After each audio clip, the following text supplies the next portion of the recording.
Hello and welcome to The Breakdown. You're on ThePapare.com as we look back at the last week of rugby action and look ahead to the final of the Milo President's Knockout as well. We're looking at the two semi-finals with Paul Toya joining us in the Papare studios today. Hello, Paul. Hi, good to have you back. Thank you. So let's look at the two semi-finals, Paul. We first got Josephians playing Dharmaraja, and it was a good game for a while. It was the Rajans competing for about 60 minutes, but then that big Josephian pack really taking its toll, wasn't it? Well, it was that. There are a couple of factors there. Dharmaraja, they defended superbly. Their tackling was right on point. Their contact was heavy. They had really good line speed. So their defence was good. But when they had the ball in hand, they just couldn't hold on to it. Udangamua, the only time he held on to the ball, he scored a try. Yeah. Every other time, in the first 30 minutes, I think he held it 3 times and dropped it each time, and that really hurt them. So their attack had nothing going forward, and every time they turned the ball over, St Joseph's weren't giving up the ball easily. You'll see that in the breakdown. Often they put in like 4 or 5, maybe 6 numbers at the breakdown. You know, you're not going to get the ball back in that position. So they just had to keep on fanning out, and that's probably why they had good line speed in their defence. But you know, St Joseph's at that ground are very hard to play against. They put Senaratne back in the pocket. He's got some monster boot. I don't know where maybe he's part donkey or something, but he was kicking them, and he can kick them on the fly for 70, 80 metres. So you put that up, that stadium has a really swirling wind. St Joseph's always going to be hard to compete against. Speaking of those unforced errors, especially for Udangamua, how much of those do you think were forced by the rushing Josephian defence, Paul? I'm not sure if it was so much the Russian defence. I'm sure that was a factor, but I think more so that Dharmaraja didn't have a game the week before, and they were at the ground for the first time. They weren't able to practice there previous to the game. I think that might have had more of a say in how the ball was dropped so often. They just weren't. It almost looked like they weren't game ready or match fit, and they just needed a little bit of rustiness about them. So it cost them. And once they got to the second half and they started holding on to the ball, they just became a bit more dangerous. But by then it was too late, and St Joseph's had their tails up. Yeah. 34-12 is how that one finished, 16 points to 5 at halftime. Sachit Silva, Chatra Senivaratna, Vinod Fernando scoring for the Josephians, Ekanayaka and Bhavantu Udangamua scoring for the Rajans, and we had Sachit Silva who scored as many as 24 of his team's points. So a good performance from him. He's keeping those forwards in the game by knocking over the threes. He is, and he was very lucky to stay on the ground actually. At the 30-minute mark, I saw that he took a player out while the player was jumping up into the air, and if you look closely at those images, you'll see that his eyes aren't on the ball, his eyes are on the player, and he's taking out the player. I thought that was a yellow at least. A yellow at least. He didn't get anything, and he stayed on the pitch. Now, a person that scores that many points and doesn't get yellow carded is he's a very, very lucky man. Yeah, he certainly was. We've mentioned it on commentary at the game as well. Isipathana coming out against St. Peter's, a team that they had lost to earlier on in the league, and it was a close run thing this time as well. 22 points to 20. You really have to feel for the Peterites, don't you, Paul? Well, they let Isipathana get away in the early parts of the game. Isipathana have got just such mental strength. I think that's what they have, that they bring, and they just decide that they're not going to lose contact and they're not going to take a backward step. And they arrived and they came with some real force. They got a couple of early tries and really caught St Peter's napping, I thought. St Peter's came back in the second half and got right back into the match, but the mental strength, I think, is what got Isipathana over the line. And they seem to have got this tactic that they wanted to use against St. Peter's, put the little grubbers in on the outside channels, chip it over the top, put the Fernando under pressure, and they really reaped the benefits because Fernando couldn't really handle it in the first couple of minutes of the game. Yeah, look, I think he had the ball kicked to him 3 times in the first maybe 10, 15 minutes. And I remember one where there was a grubber going along and it looked like for all money it was going out, and then it just sort of did this little curve and came back in and made him look a bit silly, but it was just the way the ball was bouncing for him, yeah. I think, that day. It's, you know, nothing against him. If he was a little bit more switched on, he might have been able to mitigate against the ball bouncing the wrong way, but whichever way he turned, the ball went the other way. That's the way the rugby ball goes sometimes. Yeah, it was just not their day, St. Peter's. They got into the lead 20 points to 19 with about 10 minutes to go, Paul. But as you said, that mental strength from the restart, Isipathana just hammering back and getting the penalty. Yeah, look, and also Isipathana are without a couple of players as well. They've had a few injury concerns, so the way they train during the week and the way they carry themselves when they're on the paddock just says that they're going to win. And that's just their mentality. So it's really hard to break them down. I just think in the game coming up, St. Joseph's will have to do something really special to try and beat Isipathana this time. Yeah, let's talk about that in a moment. But just to tell you that for Isipathana, Devin Gunaratne, Randy Silva, who played at number 13, and Ramita De Silva played well and scored a try each. Manuka Ruberu knocked over a couple of conversions, one of them actually from wide out as well, but he had to go off too. And Chamod Fernando was the man that scored the winning penalty. Angelo Mendes, who had to go off for St. Peter's, created a bit of trouble there when he had to go off as well because they pack weakened. Mendes, Charles and Thekshana Dasanayaka scored the tries for St. Peter's. Dasanayaka with a penalty and a conversion as well. Let's talk about this final, Paul. One big thing that we have to bear in mind is Isipathana have had two tough games. They've had to play the full 80 minutes against St. Anthony's, a full 80 minutes against St. Peter's. Is this perhaps a step too far for a really injury-weakened squad?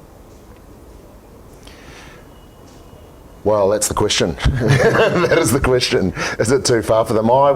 My gut feeling is no, it's not. I think you take St. Joseph's kicking dominance away from them because now they're playing at the racecourse. So that's an area that they're not going to dominate so much. They won't be able to kick. They won't.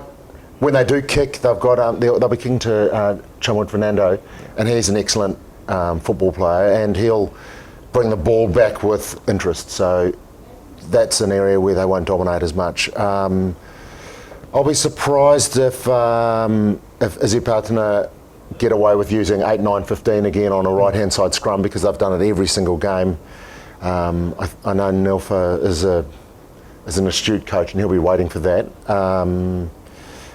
But it's really up in the air. I just don't know who's going to get it in the end. I think because of the mental toughness of Isipathana, they're going to get over. But you know, St. Joseph's are flying pretty high at the moment, so they move it out and attack the outside 15 channel, outside 13 channel. Sorry, so they do that often. If Isipathana don't shift quickly, then they'll be in trouble on the outside. As soon as St. Joseph's try to take it through the middle, they just load up their forwards and they'll take 8 forwards to a ruck, and then you know that's exactly where they're going to go. They're just going to pick and drive. They don't have enough speed at doing that, so that's a danger area for them. You saw when they did it 5 metres from their own line against St. Peter's, and they coughed up the ball and gave away a try. So, no, that was against Daramaja, I'm sorry. So they won't want to do that too often against Isipathana because Isipathana will be on, they'll be sharp, and they'll be ready for a pick and drive attack.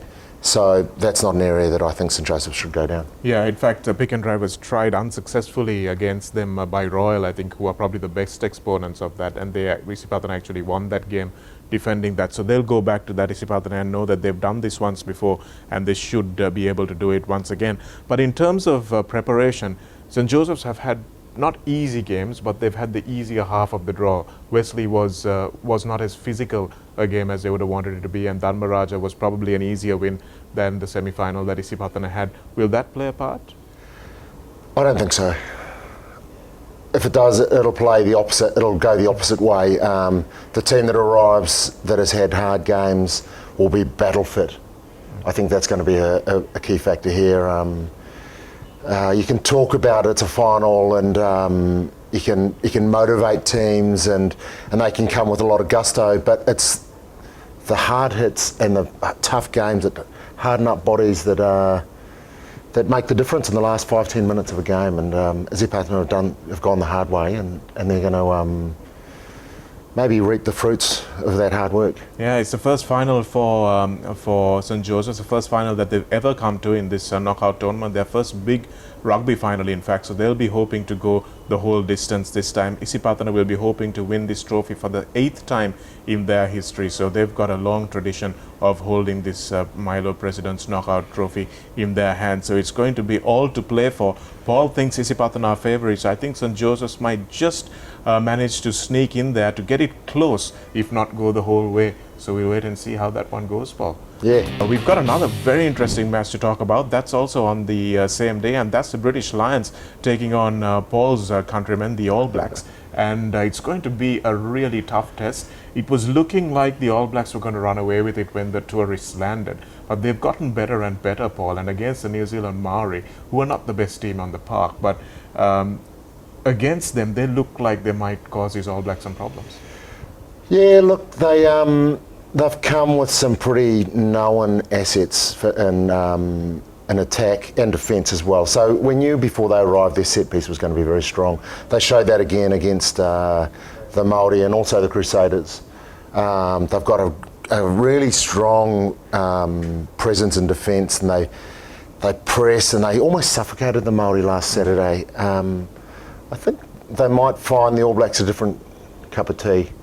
I think if you push on Brodie Retallick and Sam Whitelock, you might find you're not going to make them go backwards at a rate of knots. Yeah. Well, to be fair though, in the Crusaders game, we did have Sam Whitelock playing with another All Black, Luke Romano, and they did go backwards a little bit. And what we noticed in both the games that the Lions have won against strong opposition, the Māori and against the Crusaders, they really shut down Richie Mo'unga and Damien McKenzie. They had to kick the ball away. So is that something that they're going to be able to do with Beauden Barrett? Well, that's what they'll be hoping, I'm sure. Look, that's probably what everyone who plays Beauden Barrett hopes, that they can shut him down, because he's probably one of the keys to the game. Outside him is Sonny Bill Williams and then Anton Leonard-Brown or Ryan Crotty. We don't know who's going to start there. They're all very experienced players. You've got that, but you've also got the mentality that the All Blacks have. They have a mentality that where they are now is not good enough and they have to improve. They would have studied the Lions' defensive patterns very heavily, and they'll look for holes, and they'll know where they need to attack. I think you might have seen a little clue to where they're going to attack with the Highlanders, where the Highlanders lifted the ball from first receiver to the second receiver, and the second receiver kicked it. So the second receiver, when he receives the ball, the winger understands that he's not going to stand back, because the winger will stay back in case the 10 kicks. As soon as the 10 passes, the winger normally comes, and from there they were kicking into that backfield. So I think that's an area that the All Blacks might try and exploit. But I just don't know where the Lions are going to be able to make inroads and attack. They've got probably the best box kick in the world in Conor Murray. They've got a guy in Lee Halfpenny that doesn't miss shots at goal. What else have they got? Well, they haven't scored a lot of tries this tour, and even if they have scored tries, they've come very late on in the game. So they haven't. I don't think they've just scored just one try from, or two tries from open play at the moment. Tommy Simo and Maro Itoje, they got a penalty try as well. So can you beat the All Blacks by just kicking your points? Well, the Lions have before. So they've won 6 games against the All Blacks. The only time they've been successful in New Zealand is in 1971, and they came with the same type of game plan. A hard defence, a great set piece and a kicking game, and they won the series. In a test match, you never know what's going to happen. Someone might become a superstar, and that's what the Lions really need to happen. They need someone to come up out of nowhere and then raise his game to a level that no one expected, and then that might get them over the line. Also, this weekend, the All Blacks are playing only their second game this year. I think they're going to get better in the series. If the Lions are going to win a game, it's going to be this game. So it's got to be the first test at their target. It's got to be the first test, and then it's a scramble, because there's 2 tests to go, and it's a scramble to try and get another test. So the All Blacks will be desperate to make sure that they don't lose the second or third test. And the Lions will just be throwing everything at it to try and win one more test. So it's all on this weekend. Yeah, it certainly is. Some world-class players in the British and Irish Lions lineup as well. You've got guys like George Cruz and Maro Itoje who have been outstanding in the lineouts, and you've got guys like Jonathan Davis who have been very good in the 13 channel as well, and coming up against new players like Anthony Brown is going to be a real challenge. So don't forget to tune in to the first test on Saturday at Eden Park in Auckland, where the British and Irish Lions take on the world champion All Blacks. We'll be bringing you all that analysis of all that, and we'll be bringing you, of course, the schools knockout final and a lot more rugby on thepapare.com.